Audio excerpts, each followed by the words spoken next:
Everybody's got a dream car, but not everyone has the same dream car. Lamborghini Huracan, Koenigsegg Gemera, Ferrari 488 Pista, Lamborghini Huracan Starato, 1989 BMW M3. Nice.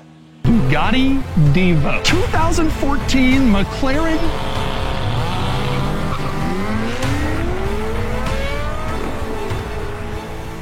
You won't find me being interested in the usual exotic cars. My 2007 997 Turbo. I bought the cheapest Porsche 996 Turbo that I could find. So you could say my idea of a dream car is probably different than most. Sitting in front of me is, well, my dream car. At least my attainable dream car. So, you know, when I bought that enclosed car trailer a few weeks back, this is kind of unreal, guys, how much stuff is here. Hey, there it is! Well, one of the reasons was because there was a certain car I wanted to pick up on the way home. Alright, now we're arriving in New York. I think we're actually pretty close to the city. We're making pit stop number 2. It's pretty wild, and I'm actually shocked that I'm doing it. But I got the trailer for a reason. Going through a neighborhood like this with this truck and a trailer that I just bought totally and completely sucks. So I thought, well, if I'm getting a car trailer, I'm going to need that to pick up this M3. So on the way back with the car trailer, I went through New York City in the Bronx. That's where this car was. So once the previous owner, Iyad, pulled the sheet off of this, I looked at it and I was like, yeah, I'm taking this car home.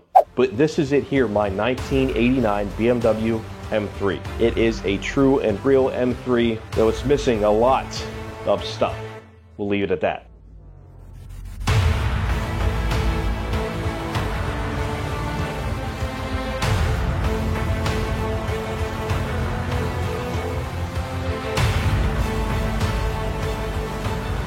I got caught in the whirlwind of Facebook Marketplace, the rabbit hole, which you guys have probably all been there as well. It's where bad financial decisions are made. So I was just browsing M3s. I saw a couple E30 M3s that were projects, and I was like, you know, I'll reach out to a couple of them. So I was in touch with a couple guys who had E30 M3s, this obviously being one of them, and here we are.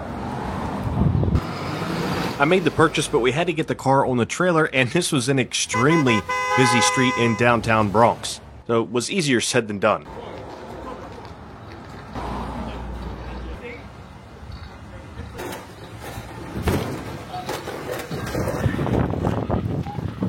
No brakes, don't get no brakes. No brakes. No brakes, no brakes. So while I didn't get a great look at it, I got enough of a look that we all pushed it in the trailer and I strapped it down. Shouldn't be going anywhere. Hopefully. But you're not going to strap it down, right? Yeah. That thing will be on I-95 flapping in the wind. I think I had these guys fooled for a minute that I was just going to put a wood block behind the tire and call it good. But luckily the strapping points on this trailer were solid and I got it in there nice and tight. And I wouldn't be here if it wasn't for you guys in this journey of YouTube. If you were to tell me 4 years ago, hey, you're going to start YouTube and it's going to take you to the point where you're buying multiple Porsches, and now you're buying an E30 M3, you've got an LS1 swapped E36 and a Duramax, I would have said you're absolutely crazy. I don't even like talking in front of people or on film. I get nervous and stuff. I'm happy and I'm sad at the same time. Ian and I had a lot of big expectation when we were into this car. Now the previous owners, Wayne and Iyad, seemed like really great dudes. They had plans for this car. We then got too many projects since we got it and didn't want to half-ass the car. So. You know, it didn't happen. That happens with all of us. We all get projects that fall through, but this happened to fall in my hands and I couldn't be more grateful for it. I'm so excited. We weren't going to let it go to anybody. We found the right guy, I think, Matt. Talked right away, he talked to the right answer. I asked him what he's putting in it. Yeah. I'm excited to see this. This car needs a lot of work. However, it does have a decent paint job. Is it a show car? No, but I didn't want a show car. What wheels? I had not a clue on that yet. I have multiple sets of wheels for these cars. Oh. So I'll send you pictures. Yes. I got Please do. Please do. Well, we're excited. Let me ask you this. How long does it be before this car is on the road running? Oh my God. I think I see, without knowing if I'm just guessing, Yeah. less than a year. I think less than a year. I think he could do it less than I think you. you Just need to depends start on how many getting some- projects I have Right. at once. Exactly. I hope this will do really well Yeah, on yeah, YouTube. it is. Thank you, sir. Thank you. Matt, Thank you, sir. bro. Yep, we'll be in Looking forward touch. to seeing it. Yep. Thank you, bro. See you guys. This is Rat Moss, a fine employee at Ross Motorworks. He's a Porsche specialist and now a BMW specialist as well. I definitely know what I'm doing. It appears the engine's missing. And today at work, someone haphazardly left a screw laying on the floor. Little did Rat Moss know, his Crocs simply couldn't stop the screw from penetrating into his foot. Oh, what the scat?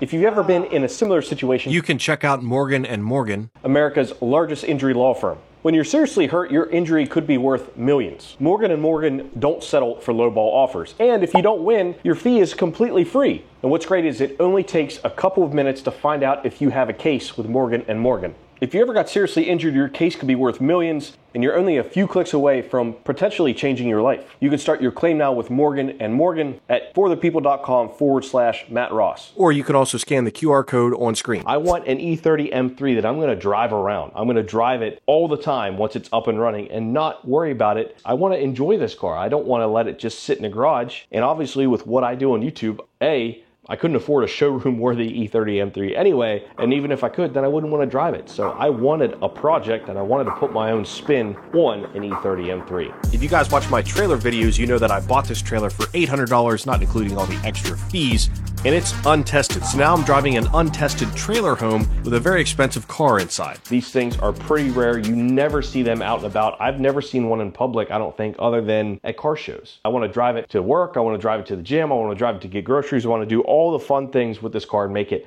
a really, really fun, reliable street car.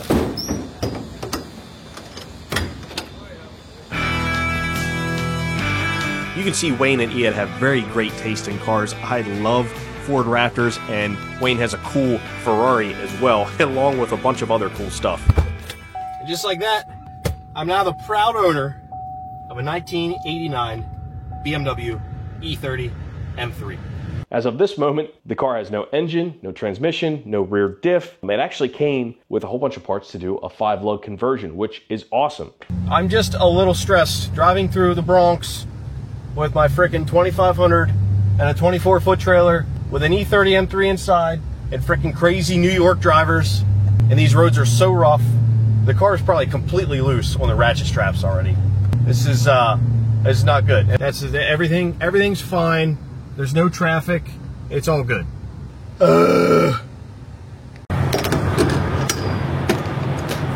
Hey, it's still in here. That's good. Hey, loose a little bit. Nothing crazy. Be home soon, little buddy. Back on the road again. Got my monster, my big monster. Let's just get home. Last stop. I've been in the same traffic for the last half an hour. There were 3 miles to go. Now there's 1.5 miles to go. This is great.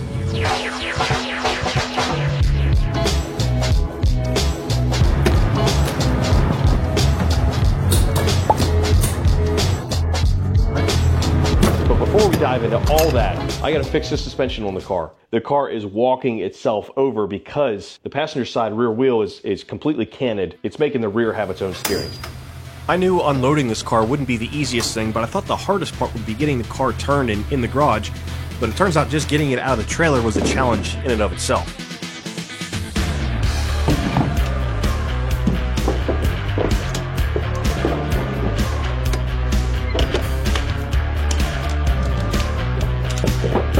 All right, now just figure out how to get this out of here by myself without anything bad happening.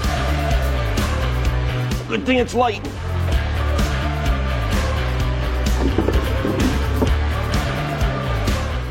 Ouch.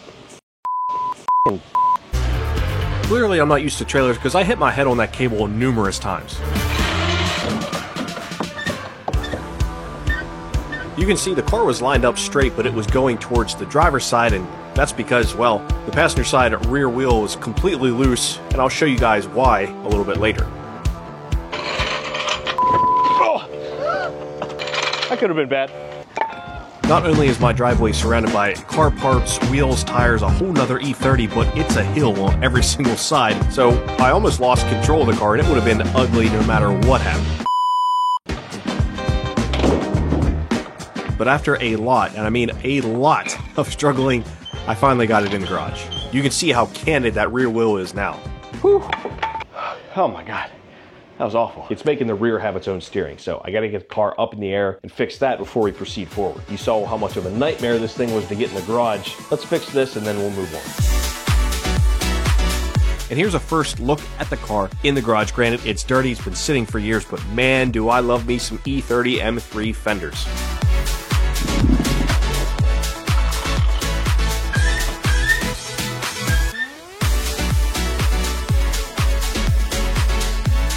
Even pushing the car in the garage, it managed to steer itself all the way over to the driver's side, so I had to shimmy it back over so I have some actual room to work on this thing. That's better. Afterwards, I could get it up on jacks all around so I could get a good look underneath this thing.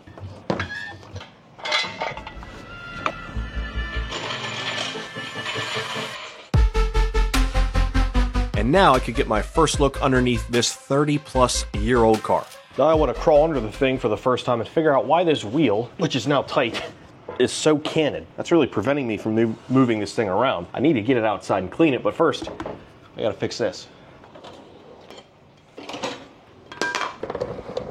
All right, I figured out the problem. This part of the control arm isn't bolted in, and it's not even in where it's supposed to be. Let me take care of that. But first, let's get a peek under this thing.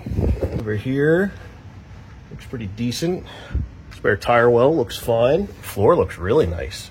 Subframe looks fine, but that's going to be replaced anyway. Whether you guys are familiar with E30s or not, you have to take in mind that this thing is 30-plus years old. Most cars that old are pretty rusted out, and almost every E30 is super rusty everywhere. The floorboards, the rockers, etc. So it was a little scary going under this thing, but I am happy to report that it is way less rusty than pretty much every other E30 out there. I'm going to get that frame rail reinforcement kit on both sides, even though they don't look terrible. They look fine. It's not all dented under here, which is nice, like people jacking it up at the wrong spot. The front subframe is not bolted in completely. Does this car need a little bit of rust repair underneath? Yes, but I don't think I need to do any cutting or welding, and that's important. But yeah, it's about what I expected. Let's see if I can get this control arm back into place.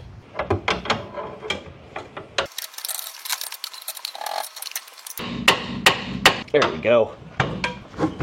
Pretty close. I gotta get a bolt in there though, just a temporary one.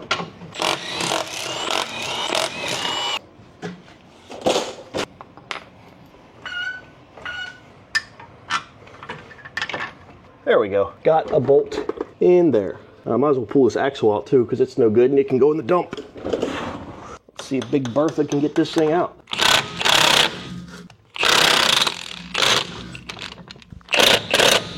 Nope.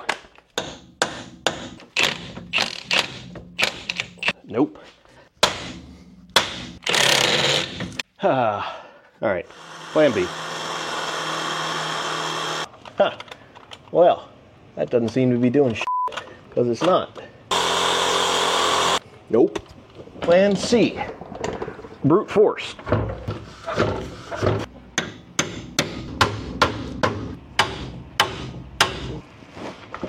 Nope. It's been a while since I worked on old, rusty, corroded cars, and that's how this whole car is going to be, I'm sure, but I knew what I was getting into when I bought it.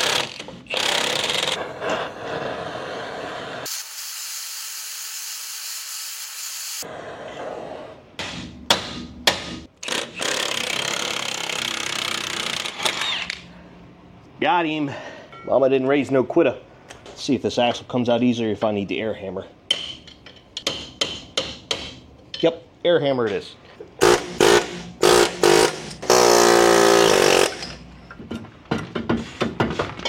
There it is. Sweet.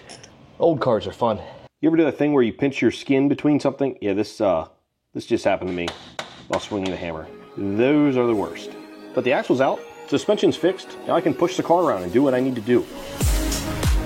The control arm and axle both tried to fight me, but I got them out of there. Now I need to get the car outside and finally take a look and see what this thing looks like all cleaned up. Plus I have a mountain of parts to go through and show you guys because I'm going to need your help.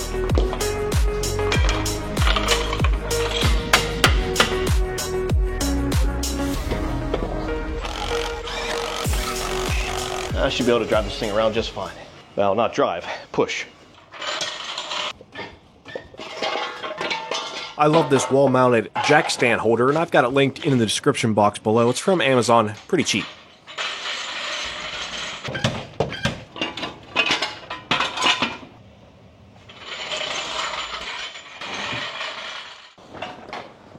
I haven't gotten really a good look at this car. It's been, covered in dust because it's been sitting for years. So I want to get it outside, give it a good cleaning, go over everything that's on the inside and the outside. There's a bunch of stuff on the inside of this car, a whole bunch of suspension parts that I need to get out and sort through and see what I'm going to do with them.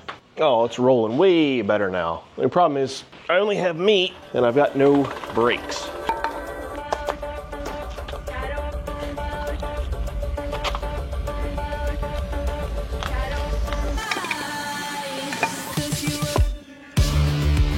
So take a look at this thing outside in the sun before I wash any of it. This is basically straight how I got it from New York. It's been collecting dust for years. I can't wait to see what it looks like with just a quick cleaning.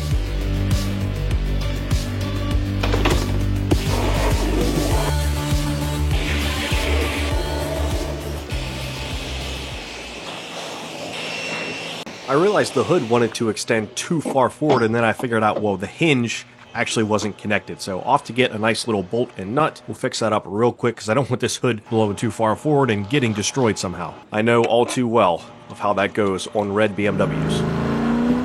Son of a oh my god, dude, that I just destroyed the front of this thing.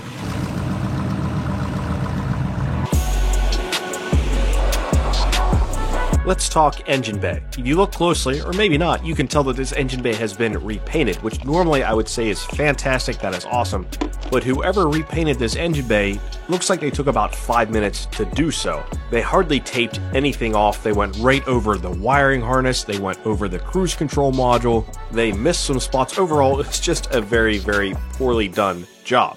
So really, I've got to decide if I want to redo this engine bay before I put an engine in it, or more likely, I just want to get this thing on the road. Let me know what you guys think.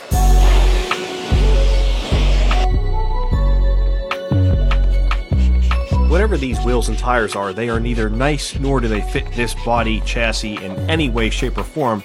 But whenever you're working on a car, it's just nice if things are at least relatively clean.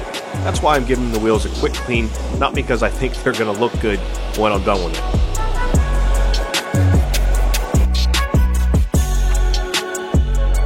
Now I do love some good hater comments, but I decided on this car I'll use the wash mitt instead of the wash brush, even though they both do the same thing. This car is small enough that I really don't need the brush handle. That's the real reason that I'm using this mitt.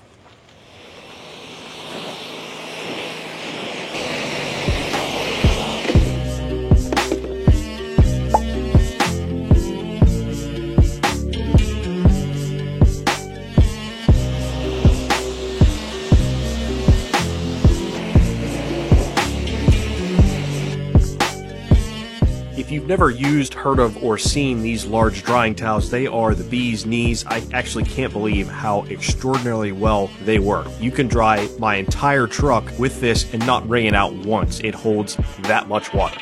I'll have a link to it below. The car doesn't have a windshield, obviously, but that's kind of a good thing because they did paint underneath it. So at least I know nothing around the windshield is rusty or corroded.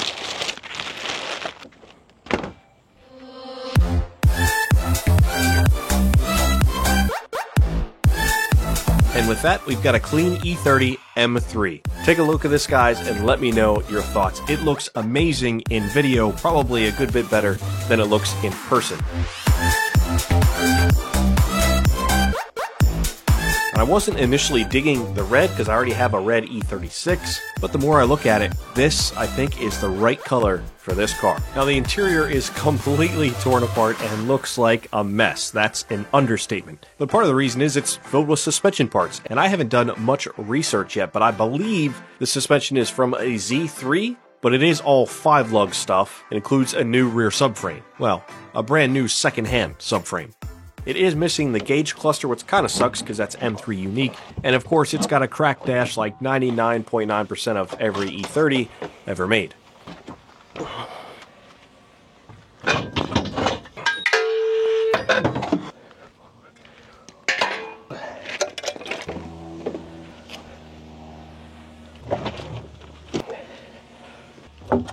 don't think I need that. Marker lights, cardboard. Yeah. I think that's everything. Here's all the suspension parts that came with the car. Please educate me and let me know what this stuff is, if it's good stuff, if I should be using it, or if I should go another route. At least now we can get a good look at the inside of this car and you can see that it's not all completely rusted out. The front section of the floor has been bed linered, so I'm not sure if that was more preventative maintenance or more of a fix, but the floor is solid, and that's what matters to me.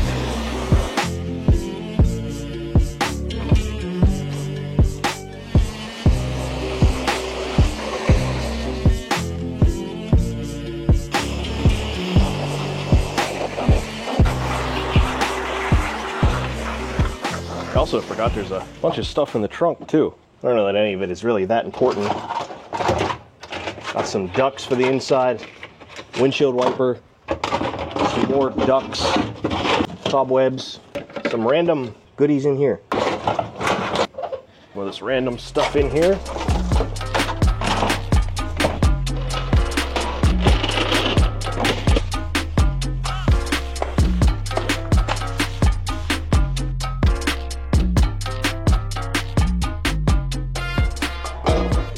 For now, the seats get set back inside the car. As you guys know, I don't have much room in my garage. And now, I try to push it back in by myself. Oh, it's not terrible. Yeah, no problem. No. Stay. It also came with the A-pillars, the C-pillars, and some rear seats that are in not good condition, along with the carpet. That's great carpet, so I don't love that, but it's better than tan. So I may end up dyeing this. I'm not sure yet. We'll see. I hope you guys are excited for this project because I'm really excited for it. I got to get an engine. Drop your comments below what engine I should put in it. And then any help you guys can give me on that rear suspension that I have over there, what it is, should I use it, should I not use it? Because if that suspension over there is good and it'll work in this car, I'm going to take everything to go get powder coated. Well, I'm going to fully disassemble it, take everything to get powder coated. And I'll also do the front subframe. Likes, comments, and subscriptions are highly appreciated. Stay tuned. I'll get back to work on this real soon.